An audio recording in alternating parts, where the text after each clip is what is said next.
This is the third question of the S3 homework based on the National 5 topic of volume. Really checking out the substitution into formulae and also numerical skills. Really applicable to anyone that's doing a National 5 volume question that's non-calculator. But this one here may be a bit more difficult than you would normally see in the calculator paper. Okay, but checking out numerical skills and seeing how we go from there. Right, so let's see the question. So, Perfecto ice cream is sold in cones and cylindrical tubs with measurements as shown below. Okay, both the cone and the tub of ice cream cost the same money. Which container of ice cream is the better value for money? So if I work out the volumes, I can then compare them. The one with the biggest volume is going to be the one that's the best value for money. Right then, so what I can see up above, I can see it's a diameter I've given here. So I need to find the radius, which is half of that. And I can see over here I've got the diameter as well. So I'm going to need to half that number there to get my radius. Okay, so let's start by using the formulae, okay, or the formula that I'm going to start with for the cone would be given in the National 5 exam. So the volume is equal to, and it's going to be 1/3 pi r squared h. Okay, I'm going to start with that volume formula there and substitute in. First substitution we've got is 1/3 times 3.14, as we've been asked to use for the non-calculator work. The radius is going to be a half of 10.4, which is 5.2. I'm going to have to square that, then multiply that by the height, which is 20. And we're working in centimetres here. Okay, so let's go for the first thing that I'm going to do is I'm going to square the 5.2. What I'm going to do here is I'm going to do a slightly different calculation. I'm going to just show it in a different way. So what I'm going to do is I'm going to make up a small grid. Okay, so here's my small grid here, just a square. I'm going to do that. So there we go. So I've just made up a square, made some diagonal lines through it, and I've got 5.2 and I've got 5.2 here. So this is quite a good way of multiplying out some larger numbers. Quite easy to gather numbers up and easy to multiply for most people. So all I'm doing is finding out where the 2 and the 5 meet. 2 and 5 meet there, so 2 times 5 is 10, so there's 10 going in there, like that. Now 2 times 2, this is where they meet, that's going to be 4, but I'm going to write that as a 0, 4, okay? Where 5 and 5 meet is in here, so I'm going to write 25 there, and where 5 and 2 meet, I'm going to write 10 there. Now what I'm going to do is I'm going to add the numbers in that direction there. Okay, so what I have is, that's the numbers that are inside the grid I'm going to add up. So I've got a 4, I've got a 0, I've got a 7, and I've got a 2 if I calculate 4, 0, 7 and 2. I'm going to look at my decimal places. So I've got one place there, so I'm going to move the decimal point in 2 places, so that would take me to there. Okay, I'm going to rewrite that out now. And I'm going to write it in a different way. So I've got 3.14 multiplied by 27.04 multiplied by 20, and at the end, instead of taking a third, well, the same thing, I'm going to divide by 3 at the end. So that'll be the last thing that I do in this calculation here. Right, so what I could also do is 20 times 27.04. So if I just try to do that in my head, so if I do 2 times that, that should give me 54.08, and then I'll just move the decimal point one place. So that should take me to 540.8. Okay, and then all we've got to do with that is divide that by 3. So that's where we are now. What I'll do next is I'll multiply 3.14 times 540.8, and I'll do it in this type of method here again. We'll just go for that one. Okay, so what I'm going to have to make up is 3 across the way. So let's move the sheet up a bit. Right, so we'll go for 3 across the way. So 1, 2, 3. And down the way we've got 4 digits. So we're down 4, just a wee bit longer. Something like that. It'd be nicer if I did it with a ruler. So I'm going to split this into 3. There's 3 there. And I'll split this into 4, so I'll half it first and kind of half it again. Okay, I'm going to draw the diagonal lines across the way. And again, if I did it with a ruler, it would be a lot neater. And there we go, and there. Okay, so I've made up a grid. So I've got 3.14 on the top, 3.14, and I've got 540.8. Okay, I'm going to use the same method as I did up here, just wherever the numbers meet, and the kind of horizontal and the vertical, I'm going to multiply. So let's go for it. So that's going to be 20, that'll be 0.5, that'll be 15, I'll multiply by 4, that'll be 16, that'll be 0.4, that'll be 12. 0 times all of that, that's all going to be zeros that are going to be in there. And then I'll multiply by 8, so that'll be 32, 0, 8, and 8 times 3 gives me 24. So that's all the numbers in. And remember, what I'm doing is I'm adding the numbers in the grid in that direction there, okay? So what we've got is a 2. I've then got 11, so I'm going to carry a 1 to here. So that'll be a 6, 4, that'll give me 11. Carry a 1 there. 1, 2, that's 3. 3 is 7, 8. So that should give me an 8 here. I'm going to look up at this one here. I've got 9 appearing here. And then here, and I've got 6. And then the last thing I've got 1. So that should be 1698112, okay? Right then, so let's see where the decimal point goes. So I've got 1 place in this part of the question, and I've got 2 places in that one, so I've got to move it 3 places in total. So 1, 2, 3. My decimal point should appear in there. Right, so let's see what we've got left. So that was 3.14 times 540.8, so that's 169.8.112, and I've just to divide that by 3. So another bit of working we've got to go for.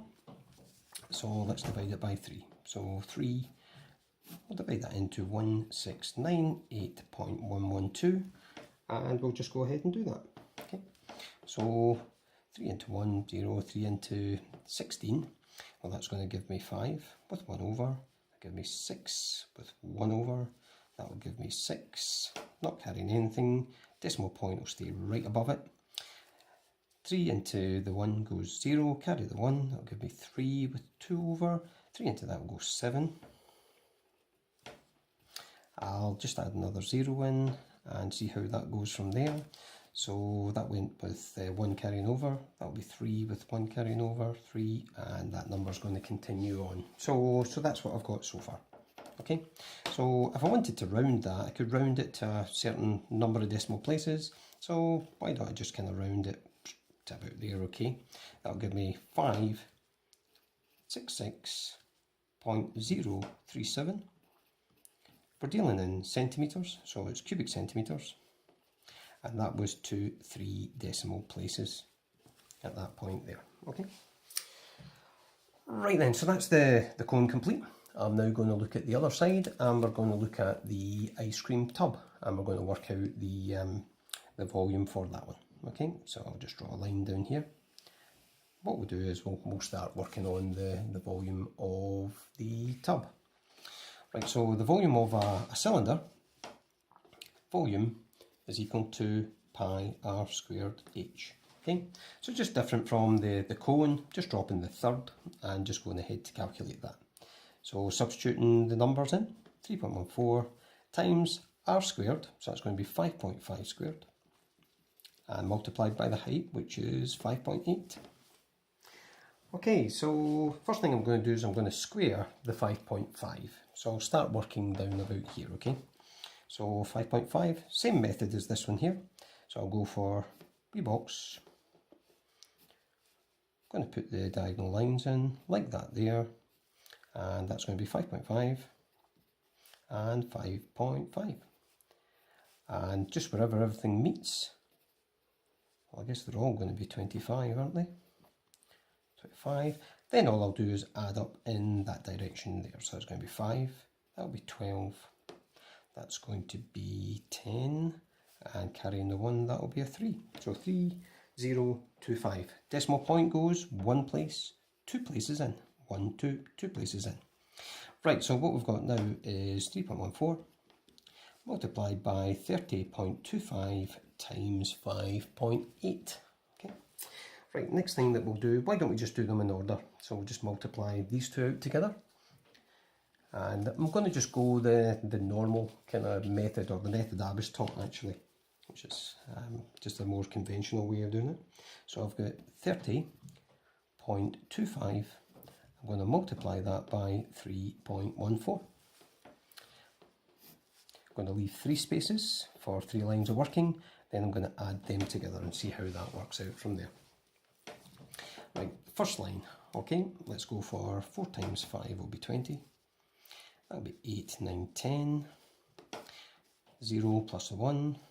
4 times the 3 gives me 1, 2, 1, 0, 0 on the top line. I'm going to put a 0 in here when I'm multiplying by that 1 that's there. I'll do this in red, so that will just give me the numbers that are appearing there. So that'll be 5, 2, 0, 3. I'm going to put 2 zeros in when I'm multiplying by that 3, 1 0 there, 1 0 there. And we'll go for 3 times 5 is 15. That'll be 6, 7. 3 times 0 is 0. And 3 times 3 is 9. So that's 9, 0, 7, 5, 0, 0. Now all I need to do is add them all up together.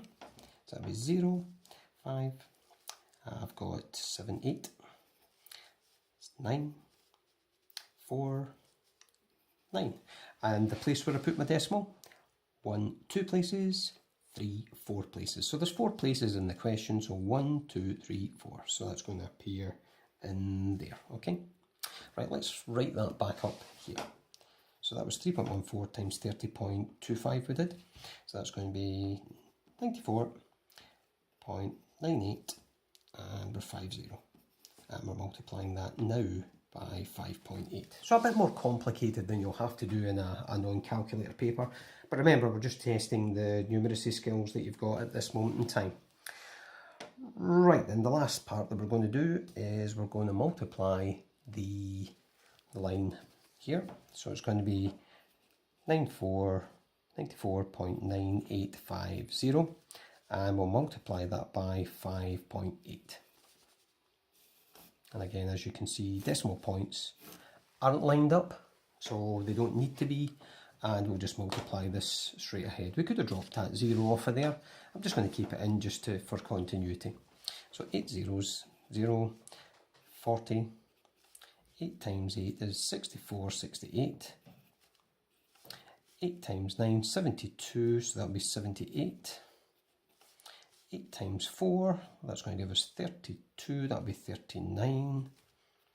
And 8 times 9, 72, and that'll be 75. That should give us there. So that's 75988800. Okay. For that 5, I'm putting the 0 in, and then I'll multiply through, and we'll just do this one in red. So 5 zeros, that's 0. 25 with a 2 carrying into here, that'll give us 42. 5, that'll give us 45, 49, 24, and that'll give us 45, 46, 47. 47. So we've got 47, 49, 25, 0, 0. Okay, we're just going to add these up together. 0, 0, 13, that'll give us 11, that'll give us 19, that'll give us 10, that'll give us 15, and that'll give us 5. So it should be 55091300. And the place where the decimal goes, remember, 1 place there in the question, 2, 3, 4, 5. Moving in 5 places into the left. So 1, 2, 3, 4, 5. So that's going right into there, okay? So I'll just go back up and write in my final answer. So that's going to be 550.91300, and we're working in centimetres, so it's going to be centimetres, and it's cubic centimetres. Cubic centimetres. I rounded the previous one to 3 decimal places, so why don't I just write this one in decimal places to 3. So I'm going to cut the number there, so that's going to be 913 cubic centimetres to 3 decimal places. Okay, so there's my 2 answers. So the last thing I'm going to do is make a comparison. So the comparison that I'm making is to compare the two volumes. So I'm looking at the volumes, and the one that's the larger is the cone. Okay, so the cone is the larger volume. So let's just write a statement based on what we've worked out. Okay, so and we're going for, let's see, so we've got 566, so we'll go for this one here. So since 566.037 cubic centimetres is greater than 550.913 cubic centimetres, okay, the ice cream, and it's the one that's sold in as a cone, the ice cream sold as a cone has the largest volume. Just check that this is appearing on the screen. Yep, has the largest volume, and therefore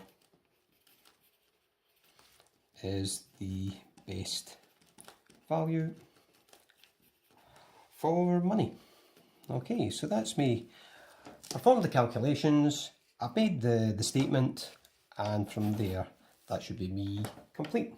Okay, so that's the 3 questions complete.